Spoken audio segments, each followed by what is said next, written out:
చూస్తున్నారు తెలంగాణ సమాచార్. ఈరోజు హైదరాబాద్ గాంధీ భవన్లో ఆకారపు భాస్కర్ రెడ్డి తన కార్యకర్తలతో భారీ ఎత్తున కాంగ్రెస్ పార్టీలో చేరారు. బీఆర్ఎస్ విధానాలు నచ్చకనే కాంగ్రెస్లోకి మళ్ళీ వచ్చారని చెప్పారు. ఈ కార్యక్రమంలో కాంగ్రెస్ పార్టీ కవంపల్లి సత్యనారాయణ మానకొండ ఎమ్మెల్యే మరియు మంత్రి పొన్నం ప్రభాకర్, కోమటిరెడ్డి, మేనేని రోహిత్ రావు మరియు కార్యకర్తలు పాల్గొన్నారు.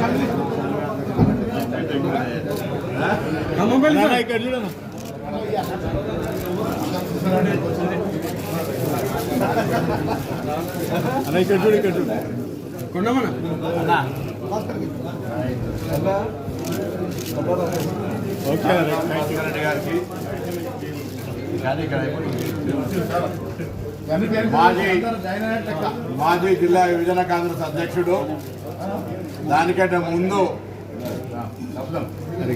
నేను గెలిచిన ఎన్నికల్లో ఎస్ఆర్ఆర్ డిగ్రీ కాలేజీ అధ్యక్షుడిగా, నాకంటే ముందు ఎస్ఆర్ఆర్ డిగ్రీ కాలేజీ అధ్యక్షుడు ఆకారం భాస్కర్ రెడ్డి గారు, మున్సిపల్ కౌన్సిలర్, ఈరోజు కరీంనగర్ మాజీ మార్కెట్ చైర్మన్. గత కొంతకాలంగా తల్లిగారింటి మీద అలిగి బయటికి వెళ్ళి మళ్ళీ మాతృ సంస్థలోకి వస్తున్న సందర్భంగా వారికి స్వాగతం చెప్తాను. అందరూ కూడా ఒకసారి గట్టిగా సపోర్ట్ చేస్తున్నారు. ఈ సందర్భంగా వారికి కండువా కప్పి స్వాగతం చెప్పినటువంటి పెద్దలు రోహిత్ చౌదరి గారికి కూడా ఒకసారి అందరూ నమస్కారం చేసుకుంటున్నారు. అదేవిధంగా మా అందరికీ పెద్ద రాష్ట్ర ఎన్ఎస్సీ అధ్యక్షుడిగా ఉన్నప్పుడు మహేష్ అన్న, నేను జిల్లా ఎన్ఎస్సీ అధ్యక్షుడిని, ఈరోజు మరి వర్కింగ్ ప్రెసిడెంట్గా మనం ఎమ్మెల్సీగా కూడా ఎన్నికైన వారికి కూడా ఒకసారి గట్టిగా సపోర్ట్. అదేవిధంగా మన గౌరవ జిల్లా కాంగ్రెస్ అధ్యక్షులు డాక్టర్ వృత్తిలో ఉన్నప్పుడు మహేష్ అన్న కమిటీలో ఎన్ఎస్సీ నాయకుడిగా పనిచేసి ఈరోజు మానకొండ శాసనసభ్యుడిగా గెలిచినటువంటి డాక్టర్ కవంపల్లి సత్యనారాయణ గారికి, సోదరుడు కరీంనగర్ శాసనసభకు పోటీ చేసినటువంటి తమ్ముడు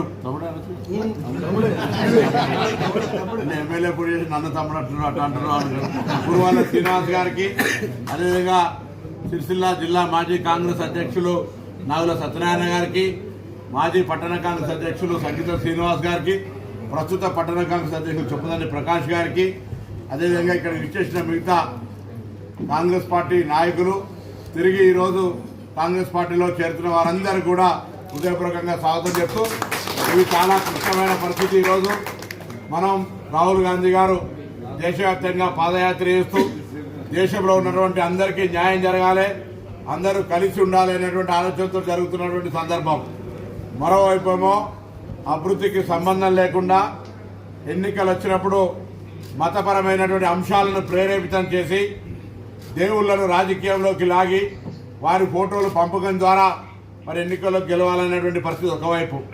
ఇటువంటి పరిస్థితుల్లో ప్రజాస్వామ్యము, రాహుల్ గాంధీ గారి నాయకత్వం పట్ల విశ్వాసం ఉండి రాబోయే కాలంలో ఈ దేశం నిజంగా న్యాయంగా ముందుకు పోవాలి, అన్ని వర్గాలకు న్యాయం జరగాలంటే కాంగ్రెస్ ఒకటే గెలవాలి, కాంగ్రెసే ఉండాలనే ఆలోచనతో ప్రాంతీయ పార్టీలో జాయిన్ అయి ఎక్కడ కూడా కనీస గౌరవం లేనటువంటి పరిస్థితుల్లో తిరిగి సొంత గూటికి ఈరోజు వస్తున్నటువంటి భాస్కర్ రెడ్డి గారి ఆలోచన ప్రకారంగా ఈ వేదిక ద్వారా నేను పాత మిత్రుల్ని, కాంగ్రెస్ పార్టీకి సంబంధించి ఎవరైతే కనీసం మొన్నటి ఎన్నికల్లో పోటీ చేయకుండా వేరే పార్టీల నుంచి ఎవరైతే ఉన్నారో వాళ్ళందరినీ కూడా స్వాగతం తెలియజేస్తూ, వారందరూ కూడా ఈరోజు ఉన్నటువంటి పరిస్థితుల్లో కాంగ్రెస్ పార్టీని బలోపేతం చేయడానికి రండి, అందరం కలిసి దేశ నిర్మాణం లోపల రాహుల్ గాంధీ గారికి తోడుగా వారు చేస్తున్న పాదయాత్ర భారత్ జోడోలో భాగంగా మనందరం కూడా కలిసి ఉందామనేటువంటి మాట సందర్భంగా మనం చేస్తూ, మరి పెద్దలు రోహిత్ చౌదరి గారు కూడా 2 నిమిషాలు మాట్లాడాల్సిందిగా కోరుతాను. सबका स्वागत है पार्टी में। और जैसा पूनम जी ने और महेश जी ने बोला, आने वाले समय में लोकसभा चुनाव आपके और हमारे सामने है, और हम सब आप सबसे उम्मीद करते हैं कि पार्टी को मजबूत करेंगे। आने वाले समय में लोकसभा चुनाव जिताने के लिए सब लोग कंधे से कंधा मिला के जिला कांग्रेस अध्यक्षులు డాక్టర్ కవంపల్లి సత్యనారాయణ గారు, పొన్నం ప్రభాకర్ అన్న గారికి, అదేవిధంగా ఏఐసిసి జనరల్ సెక్రటరీ గారు రోహిత్ చౌదరి గారికి, అదేవిధంగా మా అన్న మేము చిన్నప్పటి నుండి మాతో ఉండి నడిపించినటువంటి మహేష్ అన్న గారికి, అదేవిధంగా పురమల్ల శ్రీనివాస్ గారికి, ఈరోజు తన మాతృ సంస్థకు ఎన్నో పదవులు అనుభవించి కాంగ్రెస్లో కొన్ని విభేదాల వల్ల వెళ్ళిపోయి మళ్ళీ తన మాతృ సంస్థకు ఇచ్చేసినటువంటి ఆకార భాస్కర్ రెడ్డి గారికి, తన అనుచర గణానికి స్వాగతం పలుకుతూ మరొకసారి పార్టీ బలోపేతానికి, అదేవిధంగా రాబోయే ఎన్నికల్లో పార్టీ విజయానికి కూడా కృషి చేయాలని కోరుకుంటూ అందరికీ నమస్కారం తెలుస్తున్నాను. అందరికీ నమస్కారం. మా సోదరులు మంత్రివర్యులు పొన్నం ప్రభాకర్ గారు, అలాగే మా ఇంకో సహ సోదరులు ఎమ్మెల్సీ మహేష్ అన్న గారు, అలాగే రోహిత్ చౌదరి గారు, అలాగే కవ్వపల్లి సత్యనారాయణ గారు ఎమ్మెల్యే, మరియు శ్రీనివాస్ గారు క్యాండిడేట్, మరి నాతో పాటు ఇచ్చేసినటువంటి కాంగ్రెస్ కార్యకర్తలు, అంటే గతంలో నాతో పాటు వచ్చి మళ్ళీ కూడా తిరిగి కాంగ్రెస్ పార్టీని బలోపేతం చేయాలని వచ్చినటువంటి సీనియర్ నాయకులు, మరి మాజీ సర్పంచులు, మరి అందరికీ కూడా నా హృదయపూర్వక నమస్కారాలు తెలియజేసుకుంటున్నాను. ఈ సందర్భంగా ఒకటి మనవి చేయదలుచుకున్నా, 30 సంవత్సరాలుగా కాంగ్రెస్ పార్టీలో ఒక కార్యకర్తగా, అలాగే యూత్ కాంగ్రెస్ అధ్యక్షునిగా, సిటీ కాంగ్రెస్ అధ్యక్షునిగా, మార్కెట్ కమిటీ చైర్మన్గా మరి నేను వివిధ పదవులు చేపట్టడం జరిగింది. గత 18వ సంవత్సరంలో జరిగిన ఎన్నికల్లో మరి కొన్ని అనివార్య కారణాల వల్ల నేను బీఆర్ఎస్ పార్టీలో చేరడం జరిగింది. ఇప్పుడు నాకు ఒక సంతోషం, ఒక బాధ, 2 విషయాలను ఇక్కడ మీ ముందు మనవి చేయదలుచుకున్నాను.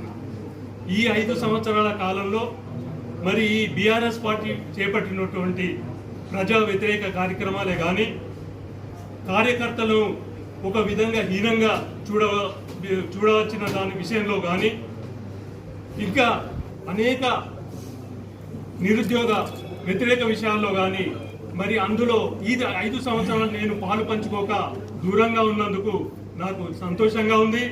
అలాగే కన్న తల్లి లాంటి మరి కాంగ్రెస్ పార్టీని విడిచి దూరంగా ఉన్నదానికి నేను విచారాన్ని కూడా వ్యక్తం చేస్తూ ఉన్నా.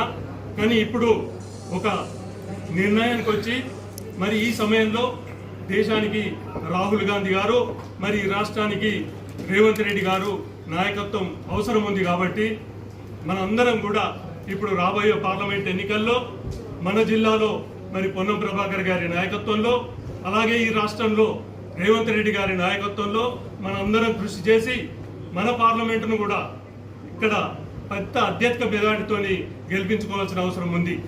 మరి ఎందుకంటే దేశంలో విషయాలు చూస్తూ ఉన్నాం మనం. బీజేపీ ఓ పక్క మత ప్రబోధంతో కేవలం మత విద్వేషాలను రెచ్చగొట్టుకుంటూ ముందుకు పోతున్నటువంటి ఆ పార్టీ, దానికి అభివృద్ధి లేదు, ఒక విజన్ లేదు, ఒక ముందు చూపు లేదు. మరి ఇక్కడ చూస్తే టీఆర్ఎస్ పార్టీ మొన్న ప్రజలు బుద్ధి చెప్పారు. మరి ఆ పార్టీలో ఒక రాజకీయ వ్యవస్థ తప్ప ఇంకేం లేదు. మరి దాన్ని ప్రజలు ఎట్లా దూరం పెట్టారు. మన రేవంత్ రెడ్డి అన్న గారు మరి దాన్ని ఒక సవాల్గా తీసుకొని మరి గద్దె దించే వరకు కూడా విశ్రమించలేదు. మరి ఇంకెక్కువగా మాట్లాడకుండా మనందరం కూడా ఒక ఐక్యతతోని మరి ముందు పోయి మరి రాబోయే పార్లమెంట్ ఎన్నికల్లో మనం గెలిపించుకుందాం. మీ అందరికీ మీరు అక్కడి నుంచి వచ్చినందుకు ధన్యవాదాలు.